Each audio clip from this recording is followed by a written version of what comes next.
Magandang araw mga kaibigan. Bigyan natin ng reaction, opinion itong post ng ABS-CBN News 37 minutes ago.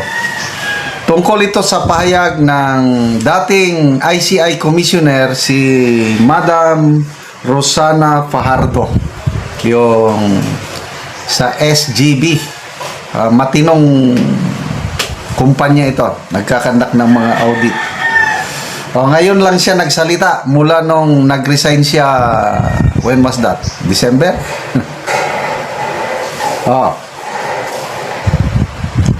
Former ICI Commissioner Rosana Fajardo shares her sentiment on the uphill battle of curbing corruption in government.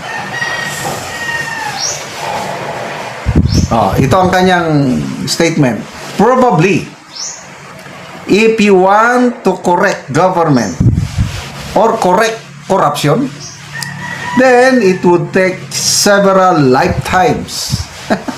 Matagal. Because then you will probably need to take out everyone who is part of the system. Ibig sabihin, malala ang corruption based on this statement. Lifetime hanggang mamamatay lahat ang mga nandyan sa sistema nga corrupt. Even if you put the smartest and the most capable, if values are not there or are misplaced, then they can do things that are contrary to what they have been asked to do to serve the people. Mabigat ito. Agree ako dito. Hindi mo itong laban sa korupsyon, hindi mo madadala sa yung matalino. Kasi matalino ka nga. Kailang yung puso mo, yung values na sinasabi, yung character, ano bang importante sa iyo? Anong binavalue mo? Anong purpose mo sa buhay? Parang ganun.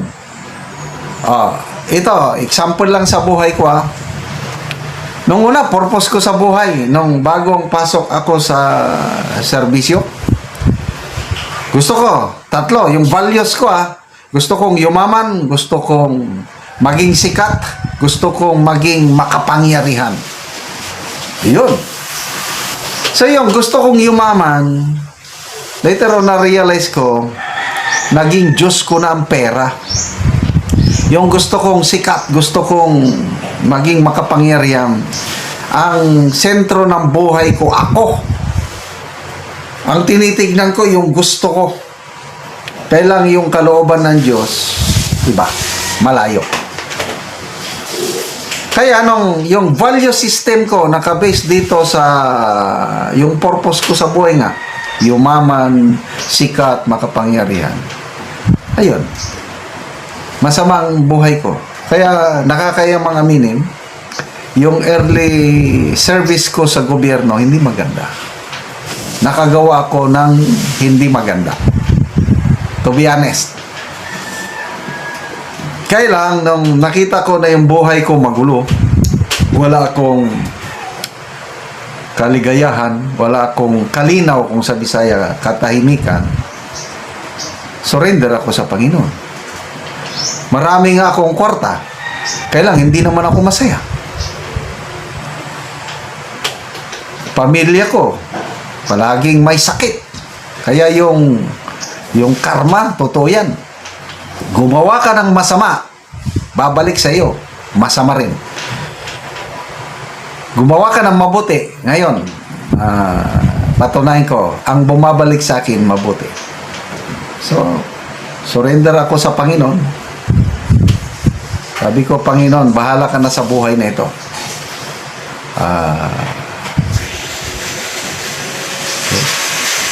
Guide me, lead me, change me.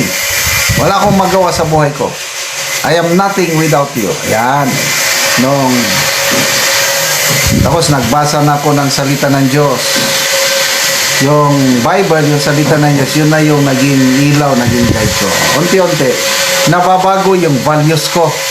Ano ang values ko ngayon? Ano ang mahalaga sa akin? Ang mahalaga sa akin is susunod ako sa kalooban ng Diyos. So, anong kalooban ng Diyos? Gumawa ka ng mabuti. Ang values ko ngayon, ang tinitignan ko, hindi yung itong buhay na ito.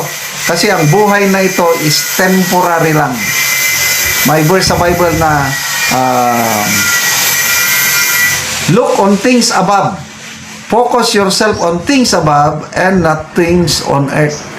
Yung things on earth, yun ang kayamanan, karangyaan, kasaganaan. But these are all temporary. Ang permanente, yung next life. Yung buhay kasama ng Diyos sa kanyang kaharian. Dahil nag-iba na ang values ko, kaya ngayon, yung dati, gusto ko lahat. Gusto ko yung akin lang, yung greediness. Ngayon na iba na. Kung meron ako, share ko sa iba. Ang prayer ko, Lord, make me a channel of blessing. Kaya nagkaroon ako ng contentment sa buhay. Hindi masama yung magkaroon ka ng mga material things. Hindi masama. Karoon ng magandang sakyanan, makapamasyal sa iba't ibang lugar, bansa. Hindi masama yun. Basta unahin mo lang ang kalooban ng Diyos. Ngayon, inuuna ko ang kalooban ng Diyos. May blessings ako. Tuloy-tuloy ang magandang buhay, but at the same time, yung blessings ko, naisishare ko rin sa iba. Ayun po. Kaya nga, ito, yung ating income sa channel na ito is pantulong sa nangangailangan, lalo na yung Talandig tribe. So, balik tayo sa values. Kahit anong galing mo pa dyan, pag wala kang takot sa Diyos, sa puso mo wala. Yung character, example, Duterte, hindi naman sila santo. May kasalanan din sila, may mga kalukuhan din yan. Walang santo, kailang, anong value nila? Nakikita ko yung value sa leadership ng mga Duterte is to serve their constituents. Kaya napakaganda ang pangyayari sa Davao.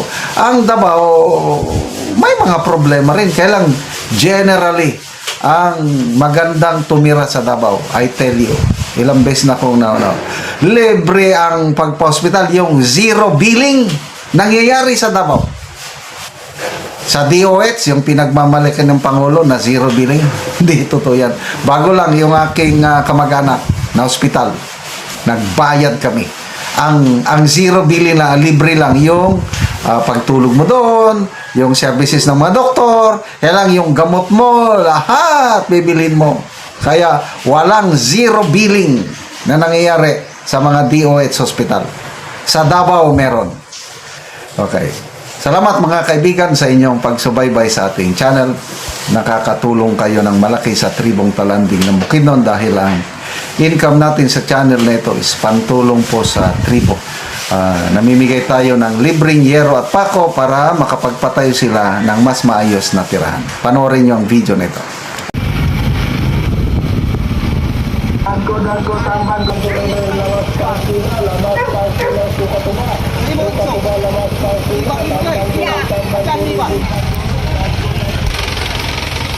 So gitabangan lang ang balo sa pagdala sa iyang hero.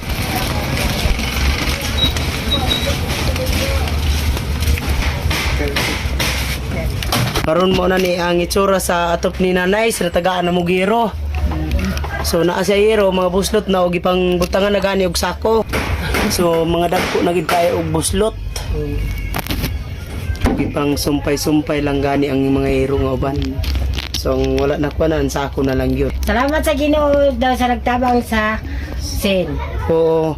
So ikaw na nay usa ka kabalo. Oo. Pila na katuig na nay sa imong pagkabalo? 24 na. 24 na katuig. Kaya pa ko naka sila og tabang kasing-kasing. Oo, so wala gayud kasukad na kadawat og tabang. Wala. So karon pa ka. Karon pa gyud.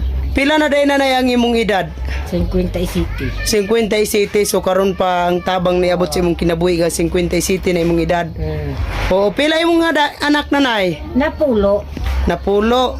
So tanan na naay pamilya? wala pa. Wala pa. Upat pa ang nakapamilya. Upat pa ang nagpamilya.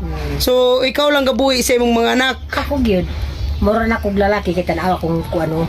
Oo. Di man na pareha sa kanang may trabaho. Kung natay trabaho, mura talag lalaki. Oo, gamuso ra sad ka nanay. kamusta ta? Mm. Salamat sa nagtabang sa SID.